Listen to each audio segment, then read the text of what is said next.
Across the UK, the closure of small grassroots music venues is posing a significant threat to the music industry. High costs, redevelopment and noise complaints are forcing spaces to close, which erases vital opportunities for new and upcoming artists. These venues are the stepping stones to many artists' careers, helping them gain fans and build themselves up to bigger venues. Without places like these, there would have never been the Beatles, Pink Floyd, Queen, the Rolling Stones, or essentially any other musical act there has ever been. This is why it's extremely important we protect and support grassroots music venues. Many people are dissatisfied with the amount of music venues available in their local area and usually travel to bigger towns and cities nearby to see artists and bands perform. These people are having to travel further and attend less gigs due to the fact that many of these venues have closed. Every year, 14,000 new and emerging artist opportunities are lost as a result of the closure of grassroots music venues. This will take a huge toll on our music industry, especially if things keep on the way they are now. We are at a risk of a catastrophic loss of thousands of careers and a huge part of culture in the community. We aim to raise awareness about the widespread closure of small grassroots music venues. Furthermore, we work with and support already existing venues and their owners and campaign for the opening of new venues. We also provide people interested in helping our cause with the necessary information and resources they need. These resources can be found on our website and are accessible to all. We encourage supporters to donate to struggling venues if they can, and attend events we will set up in the future and ask at their local venue if there is any way they can help.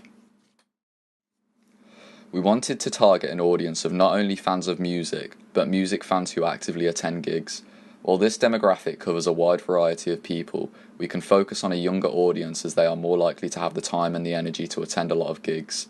Ticketmaster is a site that sells tickets to venues and keeps you updated with information about upcoming bands and events. A look at their Twitter following revealed that a lot of their followers are between the ages of 16 to 24. This audience will be aware of the lack of venues around their local area.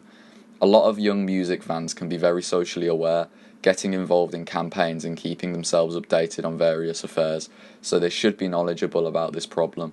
To meet the needs of this target audience, we will promote the campaign on social media, as social media is popular amongst this younger demographic, specifically platforms like Twitter, Instagram and Snapchat, as these are used more often by young people over sites like Facebook and Google+. Flyers and posters could also be put up around areas where people of this age are likely to see them, such as sixth forms, colleges, clubs, venues and so on. Our focus will be on new forms of media when it comes to promoting the campaign. Radio, magazine, newspapers and other forms of old media aren't used by most of our target audience, so utilising these platforms won't get through to them. In order to meet the target audience's needs, we'll set our eyes more towards social media and the internet. The actual content we promote via this media should also aim to meet the needs of this audience. This means all posters, videos and promotional material should follow trends and aesthetics which are popular amongst teenagers and young adults, modern and stylish. Our campaign will be ignored if we use content that looks old and outdated, tacky or unprofessional, as this will fail to engage our target demographic. We gave a test group of 50 people from our target audience a questionnaire regarding music venues and consumption habits in order to aid our campaign. We then analysed the results. When asked how often they visit live music venues, 28 people said sometimes, a few times a year, stroke roughly once a month. This was the most frequently selected answer, which shows that our target audience definitely actively attends gigs. We then asked our test group if they were satisfied with the amount of venues in their local area. No was the most commonly chosen answer, which received 27 votes, which validates the purpose of the campaign and proves that something needs to be done about the mass closure of small music venues. Furthermore, it goes to show that venues should be opened in smaller cities and towns that do not have many, such as Tamworth. The majority of the group also responded yes when asked if their local area could benefit from the opening of more music venues. We then asked if they are aware of the frequency of small venues shutting down in the UK, and most people either answered that they had heard a few things about it or they hadn't heard anything at all, which once again shows that there is a need to raise awareness about the cause. Our last question focused on consumption habits. We asked our test group which mediums they used frequently in order to find out what the best methods of promoting the campaign would be. Out of the listed platforms, our campaign is likely to pick up the most traction on Instagram, followed by Twitter. We'll be using these platforms, specifically Twitter, to maximise the campaign's reach, as while TV, Facebook and YouTube all come in close at around 30 answers, they aren't as popular as the late 30 to mid 40 mark, so won't be as successful. Radio and magazine are the least popular, so we will be ignoring these formats when advertising our campaign. Social networking has become extremely prominent in the lives of people amongst our target audience. Roughly every 1 in 3 minutes spent online is spent on social media or messaging people, with consumers spending a daily average of 2 hours 40 minutes on social media. Out of 50,000 people surveyed for the Huffington Post, 94% of internet users have at least one social media account, with the average user having around 8 accounts in total.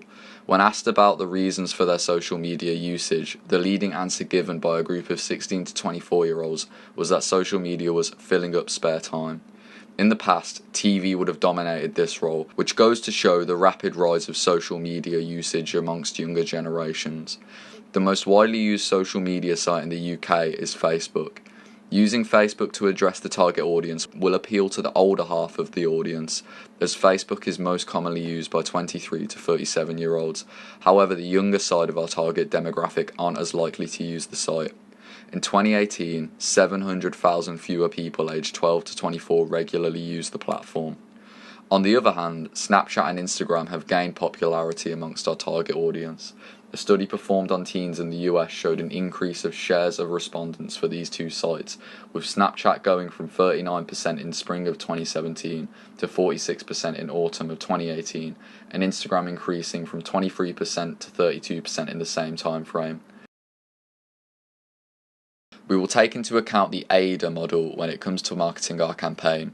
AIDA stands for Attention, Interest, Desire, Action. To translate this model over to our media campaign, first of all we will need to attract the attention of our target audience.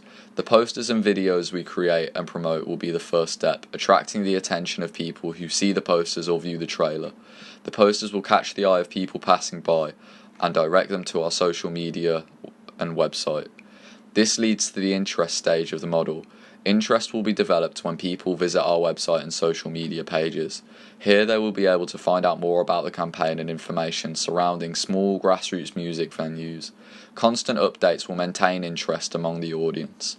Desire will be created further using marketing on these platforms via promotional images and videos.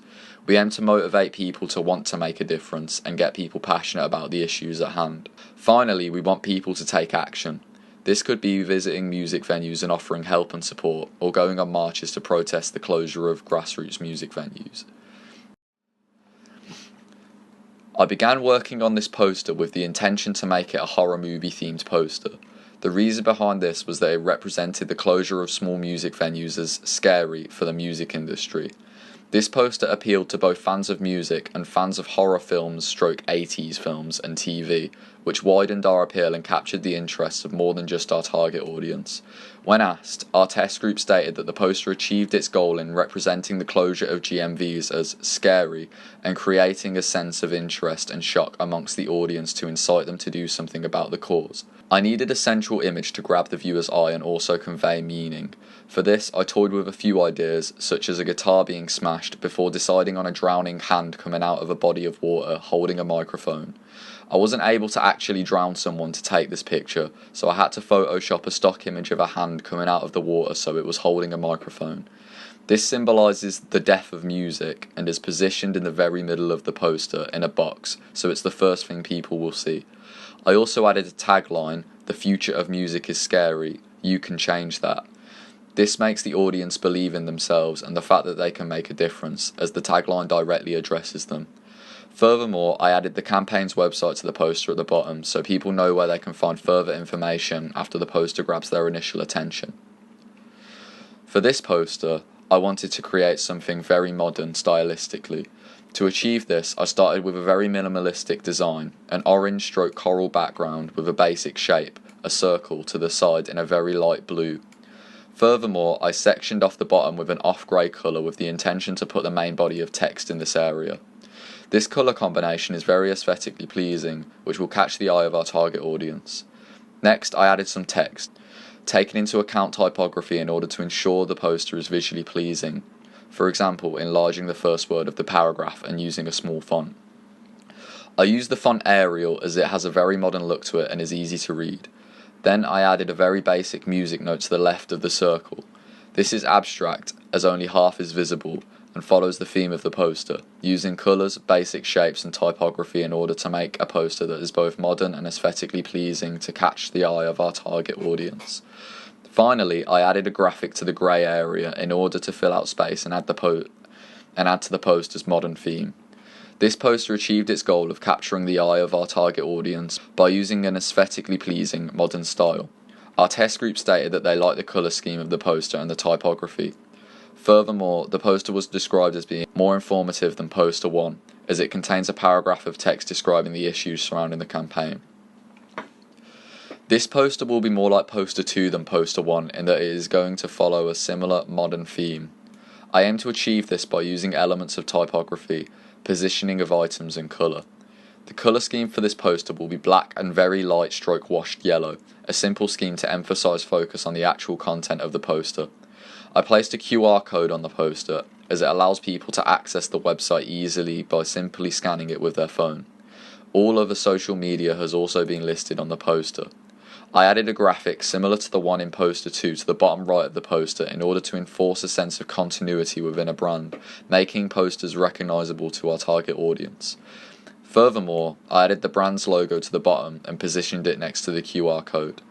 The positioning is entirely based on aesthetic reasons, but the logo promotes the brand and lets people know that the poster is a part of our campaign.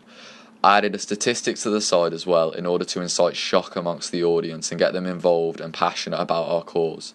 The test group stated that this poster had the best elements of typography, however wasn't as aesthetically pleasing as Poster 2. The colour scheme was preferred by about half of the group, the other half preferring Poster 2. One platform the campaign utilised was a website. The site acts as the main source of information regarding our campaign. The Twitter account and poster do provide information, but only in small snippets.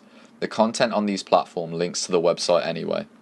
The site features several pages: objectives, overview, news, resources, and a contact us page. Here is an overview of some of the pages. This page contains a very brief overview of our campaign / cause. This is presented front and centre to the viewer in order to give them an easily accessible summary of the Save Music campaign. I kept everything to the same minimalistic style as the posters when making the site, and even used the same font, Arial, in order to establish brand continuity. I also made sure to include buttons at the side of each page to allow users to share the site on their social media, thus promoting it. The news page contains news articles regarding the closure of small music venues. For example, on the screenshot visible there is an article about the Stranglers' view on the closure of a local venue in which they played their first gig. Underneath this is a news article which provides you with 5 things you can do to support a local music venue. The purpose of this page is to give those passionate about our cause the latest news and information relevant to our campaign. Scrolling down allows users to view more articles. Once again, these articles can be shared on social media using the buttons to the right of the page. The resource page aims to provide useful resources and information so people can make a difference and support venues. These resources can include guides on how to support venues, statistics surrounding the closure of venues, a list of venues at risk of closure, and so on. Each page follows a similar style and structure in order to prevent confusing the user and to make the site generally easy to use. Furthermore, most people in our target audience will be used to using websites, thus they will easily be able to follow ours as it uses many codes and conventions of existing sites. The site we stuck to when it came to using social media was Twitter. Twitter is very popular amongst 16 to 24-year-olds, which we can see from the questionnaire answers, so it made sense to us to use this site. We tweeted out information such as statistics and so forth in order to raise awareness about the closure of music venues. Here is an example tweet. We tweeted out a picture of a poster with a statistic and a link to our website, as that's our main provider of information. This tweet has the potential to be retweeted and shared further, expanding our audience. One thing we could have utilised here were hashtags, as they promote tweets if a hashtag is trending and can also find an audience for us, as some people actively follow certain hashtags. Overall, our Twitter account wouldn't have been as successful if we had made the account on a site such as Facebook or Google+, as these sites aren't used as often by our target audience. To conclude, out of the 3 elements of media we produced to promote the campaign, the most successful and effective platform was the website. This is due to the fact that it holds more information regarding the campaign than the other 2 forms of media, and the fact that the other 2 forms of media link to the website anyway. This meant that if someone saw a poster or was exposed to a tweet, there is a high chance they ended up visiting the website. Some pages on the website, such as the resource page, saw a lot of clicks and usage, while other pages, like the Contact Us page, saw much less activity. In the future, it might be worth getting rid of unnecessary pages such as this one in order to declutter the site and make it much easier to use. After the website, the Twitter account was the second most effective way of raising awareness of the campaign. This is probably down to the fact that tweets get promoted to a larger audience when they are liked and retweeted, meaning we potentially gained a larger audience by using the Twitter account. Furthermore, as previously stated, Twitter is used most often amongst our target audience, resulting in more 16 to 24-year-olds noticing the campaign. Finally, the posters were probably the least effective way of promoting the campaign. Even though our test group approved of the posters and the designs caught the eye of our target audience in the locations they were put in, as it is the only physical media, it failed to gain significant traffic to the website or the Twitter account. Even though these platforms were listed on the posters as links, the fact these links weren't digital meant that people weren't going out of their way to visit them. In the future, we won't utilise posters again, and we will instead opt to go for an entirely new platform such as TV. 34 out of 50 respondents to our questionnaire stated that they watch TV, so it isn't unpopular amongst our target audience at all. Using a TV ad will gain us more traction than the posters did, as it is a more commonly used media platform. Furthermore, people will be forced to watch our ad if it is on during a show they like, potentially expanding our target audience in the future.